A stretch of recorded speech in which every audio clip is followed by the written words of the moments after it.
Good morning. My name is Heather Fleischman, and this is my speech on equal rights should mean equal responsibility.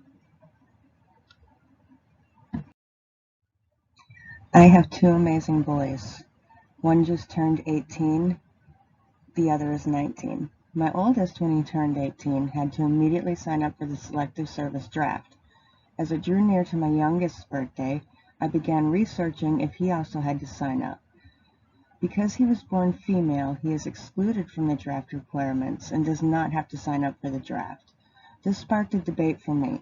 Shouldn't equal rights mean equal responsibility? To understand this question, we're going to have to dig into the past of equal rights and the Selective Service conditions. The Selective Service system is a government-based website where all the information is located about registration and requirements. If you are required to register, this is the site you go to. The website provides the following information about the agency. The Selective Service System is an independent agency within the executive branch of the federal government. To register men and maintain a system that, when authorized by the President and Congress, rapidly provides personnel in a fair and equitable manner while managing an alternative service program for conscientious objectors.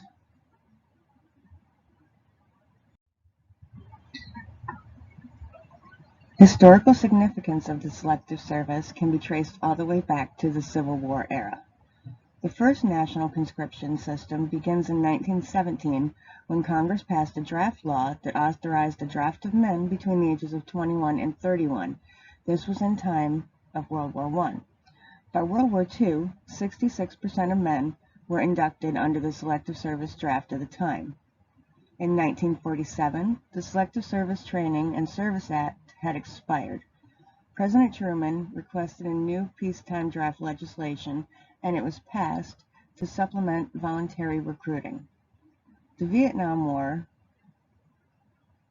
by far the most talked about, had only 20% of the men provided by the Selective Service system. In 1975, the Selective Service system went into standby and sign-up requirements ceased. In late 1979, revival efforts began to upgrade the system for rapid mobilization in the event of an emergency. By 1980, registration requirements returned. This is the current standard for all men aged 18 to 26 that are now required to register. To fit in with the timeline of the Selective Service registration requirements, we should also explore equal rights in conjunction with the equal responsibility. Women's rights. In 1923, the National Women's Party proposed an amendment to the Constitution that prohibited all discrimination on the basis of sex. The so-called Equal Rights Amendment has never been ratified. Prior to World War II, most black people worked as low-wage farmers, factory workers, domestics, or servants. By the early 1940s, war-related work was booming, but most black Americans were not given the better-paying jobs. They were also discouraged from joining the military. After thousands of black people threatened to march on Washington to demand equal employment rights, President Franklin D. Roosevelt issued Executive Order 8802 on June 25th of 1941. It opened national defense jobs and other government jobs to all Americans, regardless of race, creed, color, or national origin.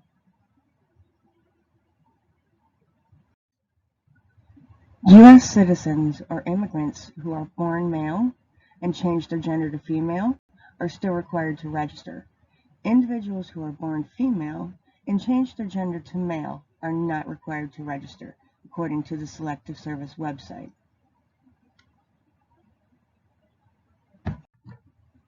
These older practices of the Selective Service requirement have come under fire recently. Some of the opinions that I have gathered personally over the course of this project are as follows.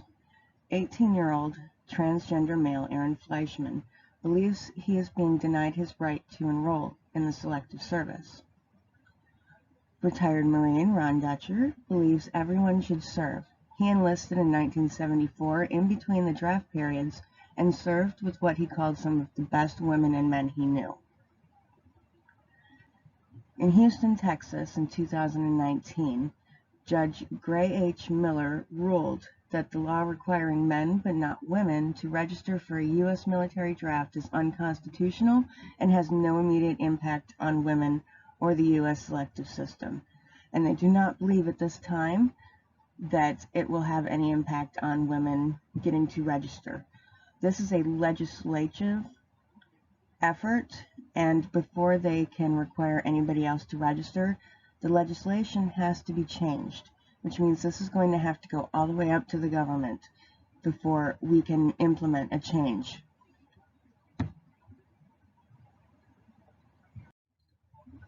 While there are some that are in favor of everybody having to sign up for the Selective Service, there are some also that are not in favor of it. As recorded by Robert Longley in his 2019 article, Is the Selective Service System Still Needed?, he reports on an event in 2005 that involved Lieutenant General James R. Helmley, Chief of the Army Reserve, as he addressed his fellow Armymen. It was said, "I came in the Army when there was a draft-induced Army. We had some awfully great soldiers during that time. We've had great soldiers throughout our history, but today's all-volunteer Army is a higher quality force." While the quality of standards between volunteer enlisted and drafted enlisted can be seen in the attitudes of the men that serve, we are still a country in need of a system that helps protect our borders during an imminent threat. The Selective Service is this system. It is important to know that not everyone that signs up for it gets selected to serve. There is a process that makes sure each member is fit to serve when called upon. While I hope there never comes a time when the draft is implemented again, it is still a constitutional expectation and a birthright to the American people.